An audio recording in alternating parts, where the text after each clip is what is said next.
Infinite's Catalogue system has received yet another update with the release of Season 5, allowing even more bundles to be permanently available to all players. However, it appears this time around there's been some pretty negative changes too. So in today's video, I want to go over all of the things that are now permanently available, alongside some of the bizarre decisions that 343 have made. So anyway, without wasting any more of your time, let's jump straight in. First things first, I do want to clarify, despite the fact I'll likely have a bit more of an agitated tone for this video, the changes to these bundles have not affected my enjoyment of Season 5. Overall, I think some really positive changes have come, and I've been enjoying playing the game much more than I have the past couple of seasons. That being said, I'm a little disappointed at 343 for some of the decisions they've made regarding these bundles, and of course I just felt like I needed to talk about it, just so more people are aware, since I have had a few comments about it already, and hopefully it can lead to some positive changes in the future. But first, let's talk about some of the latest bundles that have been made permanent. Now, to my knowledge, every bundle that was released during the last season is now here as a part of the Catalogue system. That means you can look at any of the bundles from Season 4, whether that be Gulf Shore or Carrier. You click on a piece from those bundles in the armor hall and you can still purchase those bundles. I think this does apply to all of the main armor sets, all of the hazmat ones, the ones for the Mark 7, the ones for Tenrai.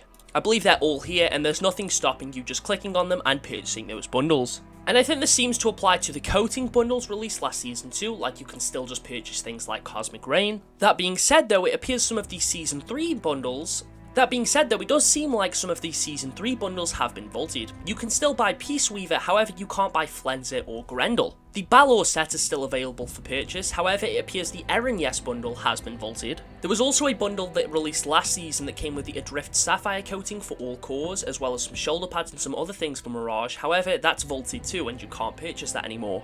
But as a whole, it does appear that most of the store items are still there, so you can just go through the armor hall like I mentioned earlier. If there's something you like that was a store item, chances are you can still purchase it. I am now realizing, looking through though, that there is some from even older bundles, like ULLR, that are also gone now. So although it seemed initially that the Catalogue system was reducing FOMO, making all of these prior bundles from prior seasons available for purchase, now most of the things that were there all the time are now gone. And they could potentially bring them back. I don't know if this means maybe they're reserving them as store offers throughout this season with a potential sale, but I still think this is a really weird decision regardless. I mean, I'd assume the goal would be to make more money, so giving players more choices of things to buy would realistically increase that. So it is definitely very bizarre to see that so many older bundles are now gone. They've just disappeared. You can still view the items in the armor hall, but there's currently no way to acquire them. However, the main change that has myself and many other fans pretty aggravated with this is the increase in prices to various older bundles too.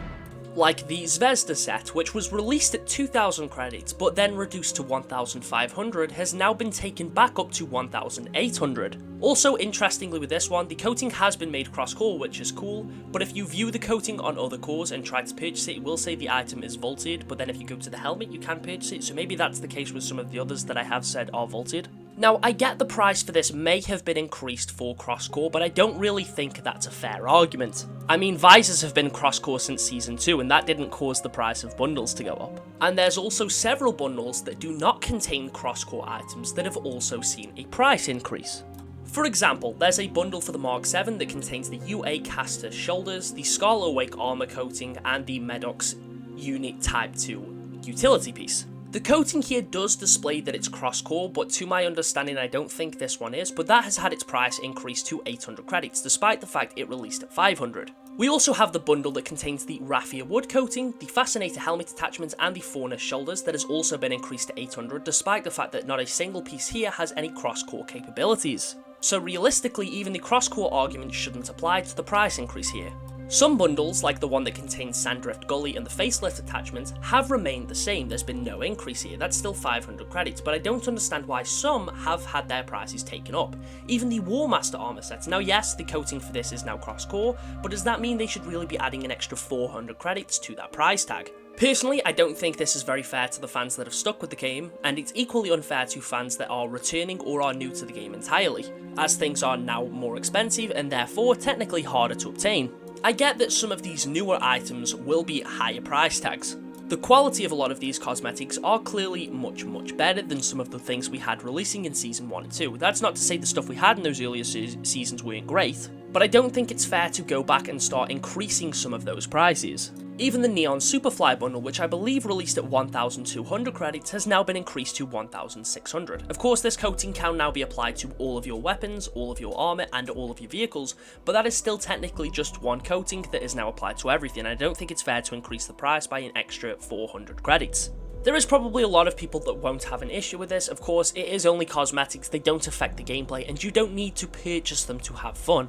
As I've already mentioned, although this change really annoys me, and I think it's very, very unfair of 343 to do, I am still having a lot of fun with the season and don't want this to change anyone's perspective on the update. That being said, like I've already mentioned, this is definitely an unfair thing for them to do, and hopefully they go back on this change and bring the prices of these older bundles back down to where they originally were. Or for some of the ones that were already overpriced on release, bring those down to what their sale prices were. The Firefall helmet was 700 on release, now it costs 500, although for about 2 seasons straight, it was only 200 credits. Yes, it is now available on every core, but does that mean you need to increase that price tag by 300 credits? Me personally, I don't think so. Anyway, I think we're going to wrap things up there. I know I haven't gone in depth with all of the things that are available this time around. I'm also wanted to call out the change in prices. But like I've already said, pretty much every major bundle from last season is available. There is a few that no longer are, which is kind of strange. Although I actually don't know if for some of them it's that they're no longer available, or if it's just that you can't view the bundle unless you're looking at the right part of the bundle. I know I mentioned earlier that ULLR seems to have disappeared, but that's only if you view Rusty Armadillo on a different core. If you go to the helmet, the bundle still shows up. So it's currently a bit confusing, and maybe that will be fixed. But yeah, I am curious to hear what everyone else thinks about this. Like I said, it's not going to disrupt my enjoyment of Season 5, but it is something that I felt like needed to be mentioned. Anyway, I'm going to wrap things up there. Thank you all for watching. I'll catch you all in the next one.